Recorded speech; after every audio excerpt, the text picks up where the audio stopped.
Aqui tem uma pergunta do Éder Silva. Gostaria de saber do Maxson qual o erro mais comum que ele pega trabalhando com frio alimentar. E aí eu queria emendar já uma segunda pergunta, que aí você complementa ou separa elas, aí vai contigo.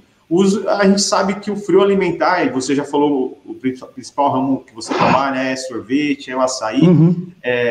Qual que é o seu maior desafio no seu dia a dia, diante desse trabalho? Porque são aqueles clientes que normalmente é uma indústria, normalmente é uma fábrica, o cara não pode ficar com o equipamento parado, se tiver uma quebra de algum componente, você tem que estar ali, dependendo se é contrato ou não. Então, assim, fala para a gente um pouquinho desse desafio aí com o frio alimentar. Isso aí, Bessa, é assim, ó, o Viana é testemunha minha aí, né, porque o Viana é do frio alimentar também, cara, e ele sabe dos problemas que nós encontramos na refrigeração hoje. A refrigeração, cara, trabalha 365 dias no ano, 24 horas por dia, de domingo a domingo. Não para, né? Nesse exato momento aqui que a gente está conversando, as câmaras frigoríficas do supermercado ABC, do fulano, do Beltrano, tá lá funcionando, não tá parando, né, cara?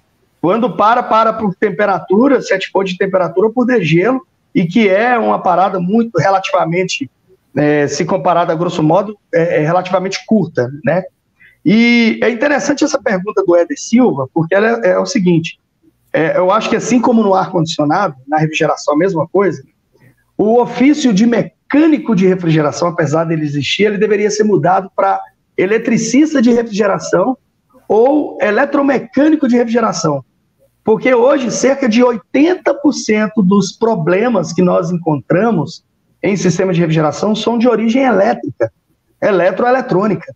Em ar-condicionado, a gente vê aí, vocês, que são assim, que eu considero como os experts do ar-condicionado, cara, é placa eletrônica para tudo quanto é lado, até mais do que no frio alimentar.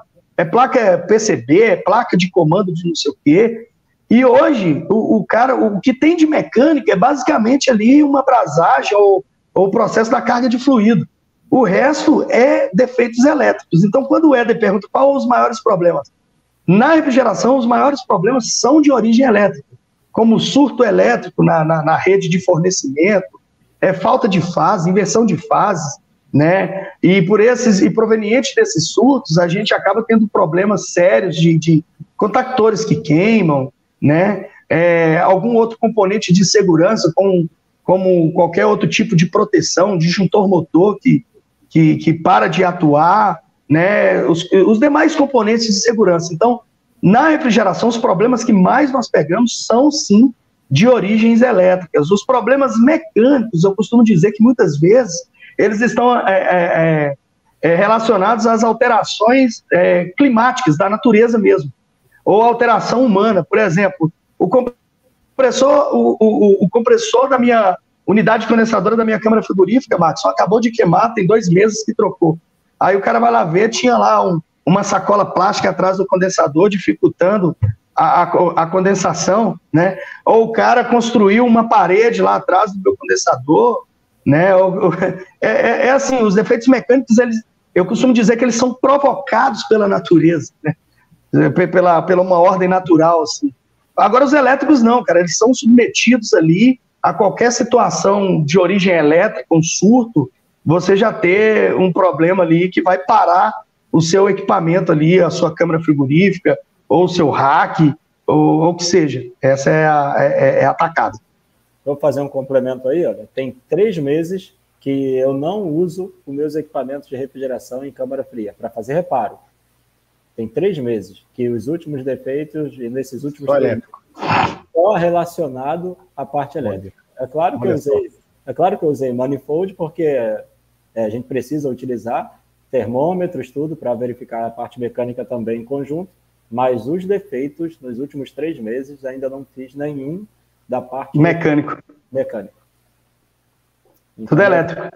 Tudo elétrico. E para vocês verem, né, que hoje 80% dos defeitos são elétricos e 80% da construtividade do equipamento, seja do ar-condicionado ou da câmara frigorífica, é elétrico, gente.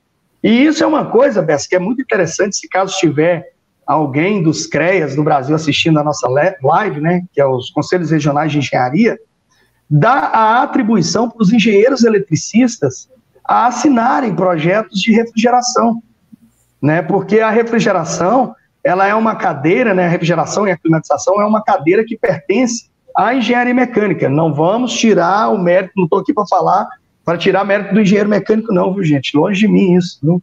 Mas é para dizer que o engenheiro eletricista também está cada dia mais fazendo parte do ofício dele, da atribuição dele, né? E hoje, de acordo com as resoluções do CREA, é somente o engenheiro mecânico que pode assinar projeto de refrigeração, que pode assinar o PMOC, que é voltado para a refrigeração, só que a refrigeração está cada mais vezes, muito mais evidente, né, na eletricidade, e por isso eu acho mais do que plausível, mais do que justo, os profissionais da eletricidade mais próximos assim da refrigeração e ter as suas devidas atribuições, né? É isso aí. Da mesma forma, Maxon, a linha que nós trabalhamos mais aqui, né, a maioria do nosso aqui, a linha dos inverter que está crescendo, ela está cada vez mais sendo responsável um técnico de eletrônica. Entendeu? Um técnico de eletrônica está cada vez mais sendo responsável pelo funcionamento, o bom funcionamento do equipamento, né? Porque a eletrônica está cada vez mais embutida nos ar-condicionados inverter, entendeu? E a tendência é aumentar, né, Rogério? É aumentar. Como você está dando esse comparativo aí, eu estou jogando aqui para o ar-condicionado, que é mais ou menos proporcional a isso também. O técnico de refrigeração, mas a gente não pode esquecer, Marcos, de um detalhe importante. A gente está falando de um engenheiro elétrico e eu estou falando de um técnico de eletrônica, né? Porque cada um tem o seu ali, tá? Mas nós temos que partir que o princípio é a refrigeração. É verdade. Está envolvida a refrigeração. Então, se nós não soubermos a refrigeração, a base da refrigeração, não vale nada. Que é lá da mecânica, né? Que é um preceito da mecânica, né? É verdade. Básico, né? Nós não temos o ciclo básico, nós não entendemos. É verdade. Básico, não adianta nada o camaradinha chegar aqui de 18 anos, 20 anos, aí, estudar eletrônica ou saber tudo de elétrica. Mas se ele não estudar lá o ciclo básico, cara, ele vai se pipinar aqui na frente. Ele vai se pipinar mesmo, porque às vezes ele vai pensar que é uma coisa tão cabeluda e é uma coisa simples de ciclo básico. E aí onde que ele entra bem? Entendeu? Onde que ele entra verdade, bem, é verdade. É problema. Então nós não podemos esquecer nunca da onde nós viemos. Da nossa origem, né? É verdade. Da nossa origem, das nossas geladeiras aí antigas, daí, né, Michael? Das nossas geladeiras antigas aí que nós trabalhávamos com elas, nós estávamos até brincando esse dia, né? Falando das geladeiras com aqueles trincos lá das frigideiras antigas, aquela geladeira com trinco, tá? Que demorava um tempão para funcionar. Você ligava ela, demorava 3, 4, 5 horas para poder refrigerar, certo? Demorava aquele compressor IPL antigo e tal. A parte elétrica era quase nada, né? Nem estragava. A parte elétrica nunca... Era difícil estragar. Muito difícil. Ô, Rogério, eu tenho um certo carinho com os profissionais da refrigeração residencial, da refrigeração doméstica, porque meu pai veio de lá, eu vim de lá com meu pai, né? E, cara, eu sou da época que a gente desmontava a caixa da máquina de lavar, o White Westinghouse, trocava selo mecânico, o selo água, o selo mecânico, trocava as engrenagens internas, o retentor do eixo. A gente recuperava o conjunto da caixa da White Westinghouse, né? A gente... Daquela Brastemp. Não, a Brastemp, a Super Luxo, todas elas, cara, a gente mexia, né? A Top 8. E por incrível que pareça, tá? O professor Marcos Eusébio, ele também veio da refrigeração doméstica, não sei se vocês sabem disso. E muitos dos problemas que nós encontrávamos em refrigeradores, naqueles Consul, nos Clímax, naqueles aparelhos lá, cara, como problema de umidade que era crônico pra caramba. Eu sou de uma época que bomba de vácuo, cara, era uma coisa a gente ouvia falar, mas era um negócio assim, era um preço de um carro, pô, não tinha condição de ter uma bomba de vácuo. Era do Dryzone, né? A gente era álcool metílico, cara, entendeu? Era um negócio de louco. Eu lembro que o meu pai tinha ele começou a querer trabalhar de maneira mais correta, e ele falou, a gente não tem a bomba, filho, só que a gente vai fazer o seguinte, eu vou pegar um compressor aqui, e a gente vai fazer esse compressor de bomba. E aí ele pegou um compressor de um ACJ e fez uma alça soldada nele. Até pouco tempo eu tinha ele aqui guardado, cara. Eu joguei fora, já tem um ano e meio, 2 anos joguei fora. Com um tubo de processo soldado ali e fazer vácuo com esse compressor. Entendeu? E muitos dos problemas que a gente encontrava, a gente acaba tempos depois, associando esses problemas no hack, quando eu tô no hack da Eletrofrio aí, eu lembro lá atrás do meu pai na geladeira lá, cara, eu falei, bicho, esse defeito tem sentido por causa disso, disso. Da época da geladeira, eu lembro meu pai fazendo isso. É impressionante, cara. Então, assim, eu até costumo falar que os bons mecânicos de refrigeração e de ar-condicionado vieram lá da geladeira, cara. É impressionante.